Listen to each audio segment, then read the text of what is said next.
Invasion de méduses au parc de la Tête d'Or. Mais celles-là sont totalement inoffensives. Ces structures gonflables font partie du jardin d'hiver, œuvre présente au parc pour la fête des Lumières. Après un an de conception, les premières installations commencent déjà à flotter, pendant que d'autres prennent de la hauteur. En fait, le suivant, on va le positionner là entre les deux, sur la branche du bas. Tu vois, là, on voit Christophe Martin, le concepteur, sait exactement où placer ses créations.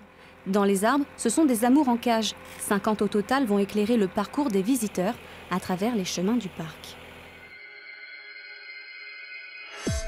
Du turquoise, du bleu ou encore du rouge, les couleurs vont s'alterner et se propager. On a une contagion lumière qui va se mettre en place à des moments. Et quand cette contagion s'est passée, en fait, on va avoir un travail à l'unisson. C'est l'ensemble qui va battre jusqu'à s'éteindre. Et comme ça, on va jouer sur des scénarios qui sont assez simples, qui vont permettre, en fait, visuellement de comprendre et de se laisser prendre par des jeux de lumière qui vont être... ce qu'on a souhaité, c'est que ce soit simple et poétique. Des jeux de lumière pour raconter une histoire. Le jardin d'hiver, c'est un monde féerique et fantastique.